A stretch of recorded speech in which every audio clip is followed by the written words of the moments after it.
warahmatullahi wabarakatuh. Saya Okta Erlisa dari kelas TRI 3C dengan NPM 2478290. Baik, di sini kami dari kelompok IoT Smart Energy Monitoring. Nah, pada proyek kali ini kami membuat sistem pemantauan konsumsi energi listrik yang bekerja secara real time. Nah, jadi alat yang kami buat ini tuh terhubung melalui jaringan lokal atau WiFi, yang mana mampu menampilkan data pengguna energi pada dashboard digital. Nah, sistem ini tuh bermanfaat untuk teknologi IoT, yang mana akan mengumpulkan, mengirim, menyimpan, dan menampilkan data konsumsi listrik sehingga pengguna itu dapat memantau pemakaian listrik yang lebih mudah, akurat, dan efisien. Nah, pada sistem ini, data konsumsi listrik seperti tegangan, arus, daya yang diukur oleh perangkat IoT dan kemudian akan dikirimkan ke server menggunakan protokol MQTT. Nah, data tersebut itu akan diproses serta ditampilkan melalui dashboard berbasis Node-RED dan disimpan di dalam datanya akan disimpan di dalam InfluxDB untuk keperluan analisis atau untuk historinya. Nah, kemudian komunikasi yang kami gunakan itu bersifat dua arah. Yang pertama itu publish. Publish itu perangkat IoT yang akan mengirimkan data sensor ke broker MQTT. Yang kedua itu subscribe. Nah, subscribe ini perangkat IoT yang akan menerima perintah dari dashboard, misalnya untuk menyalakan dan mematikan beban aliran listrik. Nah, sistem ini tuh sepenuhnya berjalan di jaringan lokal menggunakan teknologi open source seperti Mosquitto, Node-RED, Docker desktop sehingga mudah dikembangkan dan bebas biaya lisensinya.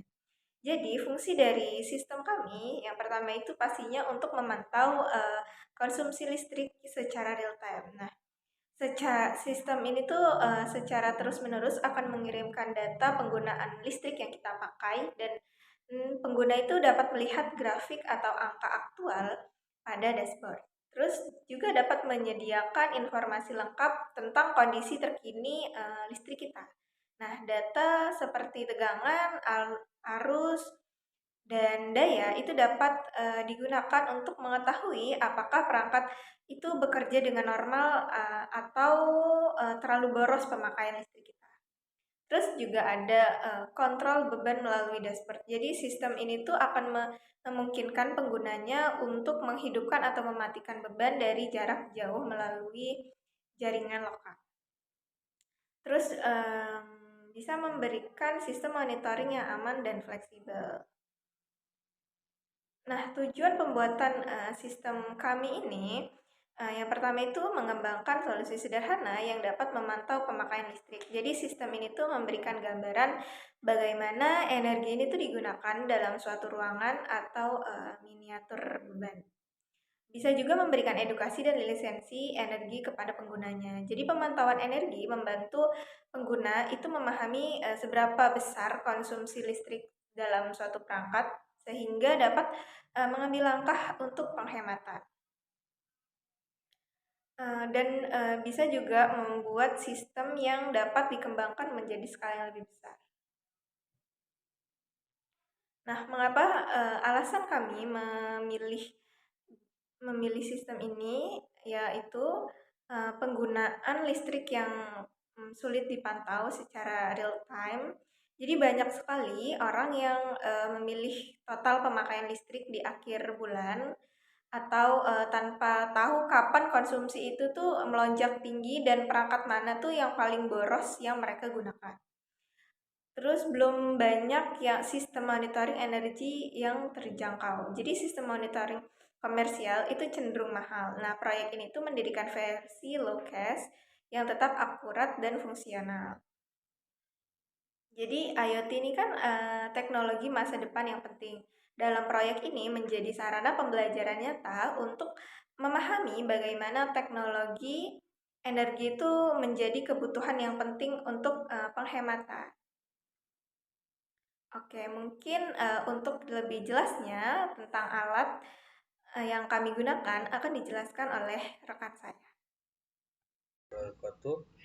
Jadi di sini saya akan menjelaskan bagaimana data sensor dari Arduino itu bisa dikirim ke MQTT, terus diproses di Node-RED, lalu nanti bisa disimpan ke InfluxDB ya. Mana Arduino?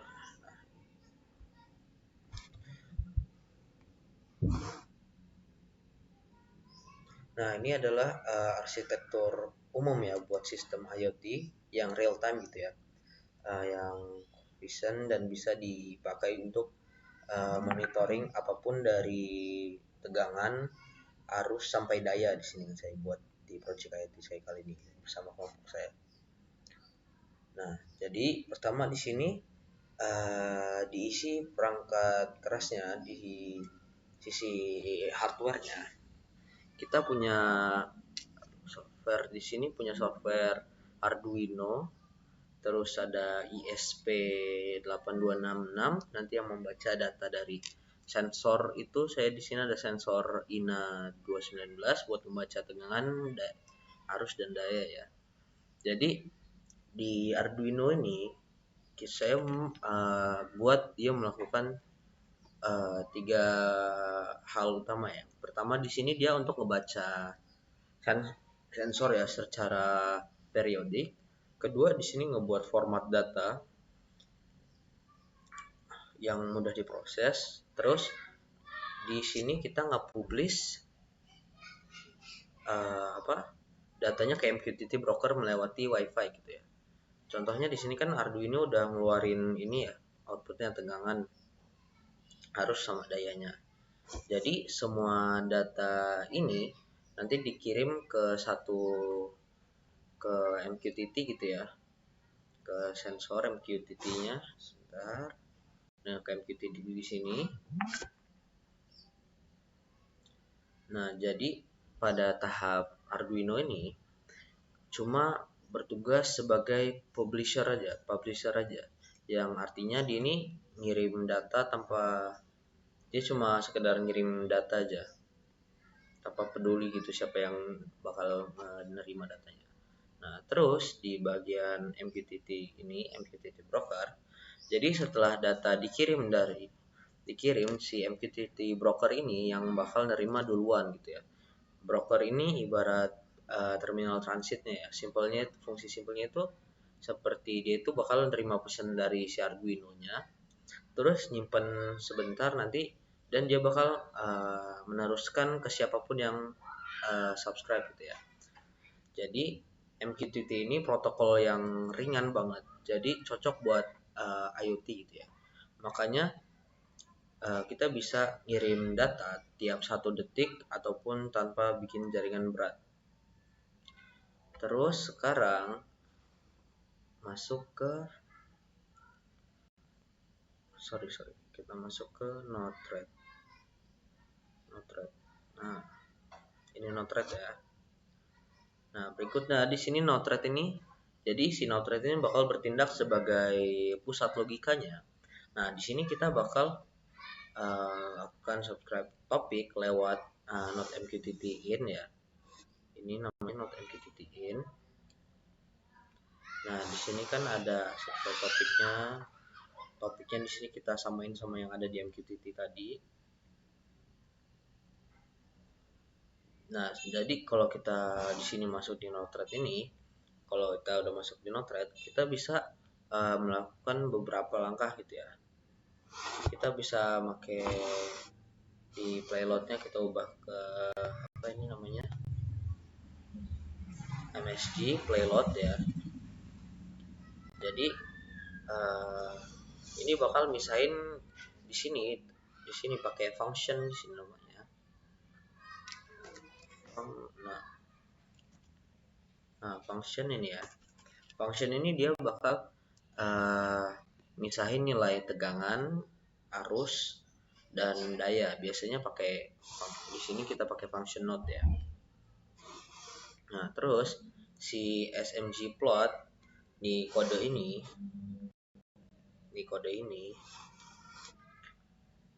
dan semua Dan sama juga saya pakai kode yang sama juga untuk arus daya sama arus dan daya ya, cuma ininya aja diubah, tegangannya diubah, arus sama daya. Nah dari sini kita ngirim ke guide atau ke dashboardnya. Ini guide-nya. Oke.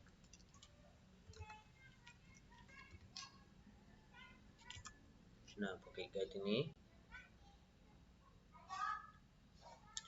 nanti dia bakal bisa supaya nanti dia bakal melihat grafik real time-nya ya. Jadi masuk ke grafik real time-nya kayak gini kurang lebih ini. Di guide-nya harus kayak gini. Ini ada guide untuk tegangan, ada arus dan juga ada dayanya. Nah, jadi si Node-RED ini sebenarnya fleksibel kalau perlu logika tambahan seperti threshold over recruitment atau kirim notifikasi atau matiin relay balik gitu ke Arduino via MQTT, semuanya itu bisa dimasukin di Node-RED ini. Nah sekarang karena udah masuk ke Node-RED-nya, kita masuk ke InfluxDB. Jadi setelah datanya sudah beres, udah selesai di Node-RED, langkah yang terakhir ini adalah menyimpan data ke Influx lewat InfluxDB out ya. Ya InfluxDB out node yang ada di sini. Ini namanya InfluxDB out node. Nah, jadi InfluxDB itu database time series ya, yang artinya itu dia itu dibuat memang khusus untuk data yang terus berubah seperti setiap detik gitu, seperti sensor. Nah, jadi di konfigurasi Influx out itu di sini kan ada yang namanya bucket. Nah, bucket ini sebelumnya kita buat dulu di sini di Influx-nya pertama kali login ya. Nama bucketnya itu ada IoT, ada project IoT, di sini organization IoT 2. Nah, measurement-nya ini ada INA 219 ya. Nah, measurement itu adalah nama tabel tempat data yang disimpannya. Jadi kalau kita masukin tegangan di measurement, semua angka tegangan itu bakal ngumpul di tabel. Jadi Influx itu seperti ini nih. Di project ini kan ada nama measurementnya. Kita masuk di sini, kita nyimpan arus, daya sama tegangan, kita simpan semua di sini. Nah dia itu bakal kumpul di satu tabel ini semua, bakal nyimpan tabel ini semua. Dan InfluxDB ini nanti dia bakal nyimpan data lengkap dengan time step ya, otomatis gitu, yang dimana nanti hasilnya gampang dianalisis atau ditampilkan ke grafik. Nah ini seperti grafiknya nih, hasilnya bisa kita ubah-ubah grafiknya, mau bentuknya guide atau apa, kita pakai grafik ini. Yang di sini bisa kelihatan tuh ya, ada mana grafiknya.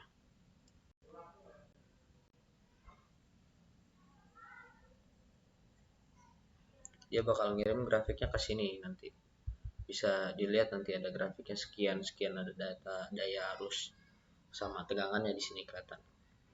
Nah, jadi itu jadi ini adalah alur lengkapnya ya untuk Arduino sebagai pembaca data publisher, terus MQTT sebagai jembatan antara Node-RED ya, sebagai jembatan ya si MQTT-nya untuk masuk ke Node-RED, dan dimana Node-RED ini sebagai otak pengolahannya, dan si InfluxDB ini sebagai penyimpan data histori. Dengan arsitektur kayak gini, kita bisa ngebangun sistem monitoring apapun yang cepat, stabil, dan scalable ya.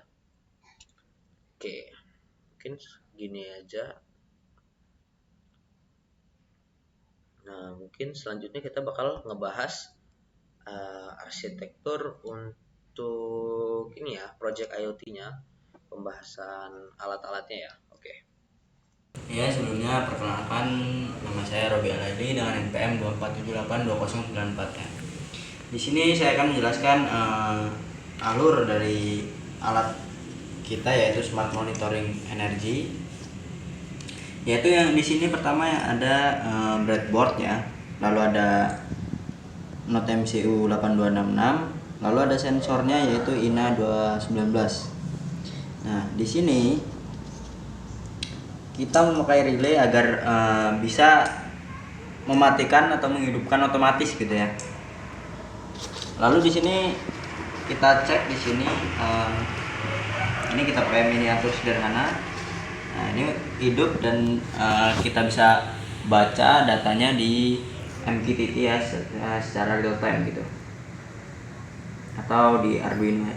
Nah, jadi di sini tegangan dari Node MCU di sini adalah 4 volt gitu ya.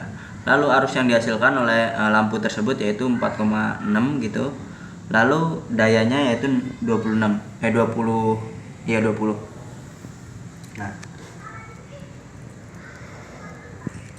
Nah, dari INA 219 ini dia mengambil pin yaitu D1 untuk SCL, lalu D2 untuk SDA ya. Lalu dari Fin Plus ini, dari Fin Plus kita mengambil output dari Fin, yaitu pin Fin di Node MCU, yaitu menghasilkan 5 volt. Lalu kita pindahkan jalurnya ke rail breadboard di plus ini ya. Lalu pada Fin Min di sini kita arahin ke COM untuk membaca relaynya ya, yaitu arus ininya, lampunya. Lalu dari sini no di sini ke lampu LED-nya, ke plus gitu ya. Karena biar langsung baca, no ini normally open gitu karena bisa matiin hidupin. Lalu dari minus kaki lampu di sini ke GND ya, karena emang ground. Nah, di sini relaynya, innya untuk mengirim data kita pakai D4 ya. Nah, lalu DC plus dan DC min ya seperti biasa ke 5 volt dari Fin tersebut ke rel ini. Lalu GND nya juga kita pakai GND common, yaitu agar semua jadi satu GND gitu ya. Nah, mungkin itu saja sih penjelasan alat dari kami. Saya akhiri. Wassalamualaikum warahmatullahi wabarakatuh.